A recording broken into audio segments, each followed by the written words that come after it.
Hi, this is Jai Shri Sumaya here from Jai's A-1 Driving School. Today we will talk about this three-point turn. This is the test paper in which we have, they say, satisfactorily completing a U-turn using forward and reverse gears. Now, people who come from overseas, I have noticed, they don't know what is a U-turn. They don't know what is three-point turn. When we ask them to do three-point turn, they do a U-turn. So no, in the test, U-turn is not allowed when they ask you to do three-point turn. Now, please watch my three-point turn video in the my no other in from the playlist, please. Now, what points they are looking for? They are looking for steering, not touching the curb, or object observation, controls, and signaling. In my that three-point turn video, I have told you about all these things: when to indicate, how to get in near the curb. You have to come close to the curb and stop. Make sure when you positioning your for your three-point turn, when you're positioning your car for your three-point turn, you must be close to the curb, within 400 millimeters from the curb and parallel to it. You should not touch the curb. Then you must indicate your left indicator should be going on until you stop. If it turns off as you're positioning your car, please turn it on. Then turn your right indicator on, leave your gear in drive, check front and back, and then check your right blind spot just before you start coming out. Don't take too long after you check your blind spot, otherwise you'll have to check it again, and then start coming towards the right side curb as I showed you in my three-point turn video. And when you come close to the curb, right side curb, then come to stop. You can't stop too far from the curb. I have noticed some learners stop too far from the right side curb. No, you have to come close to the curb, about 100 millimeters close to the curb, or a little bit more than that, but not too much far away from the right side curb. Then change your gear to reverse first. Remember, you have to change your gear to reverse first.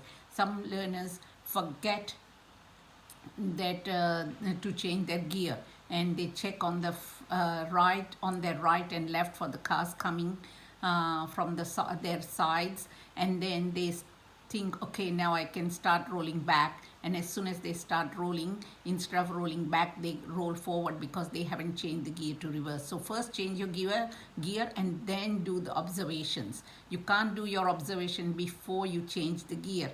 Otherwise, you will have to check your observations again. That means checking on your right and left whether any cars coming from your either side.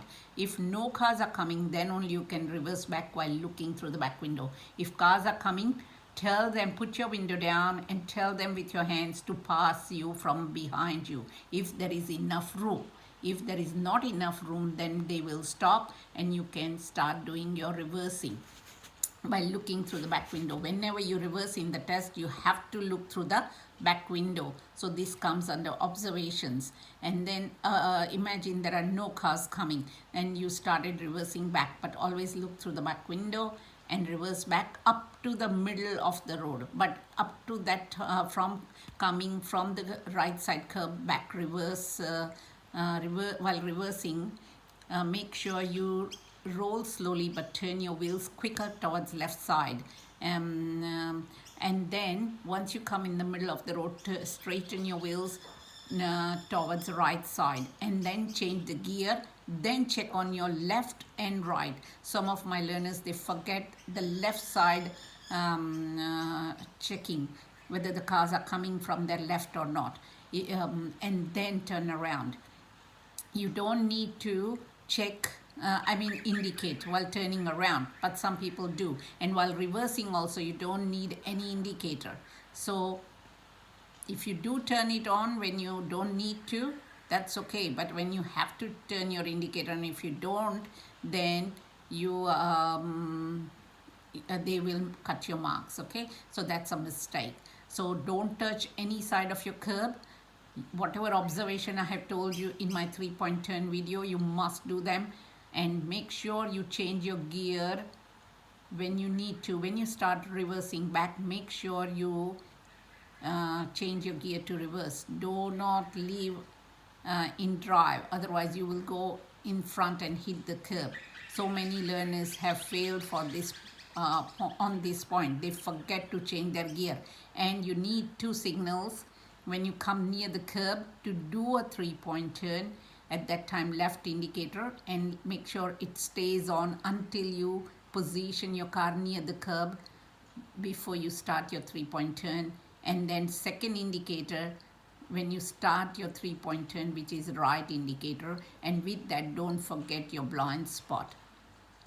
And in this 3-point turn, you have to check on either side before you start going on the right side of the curb.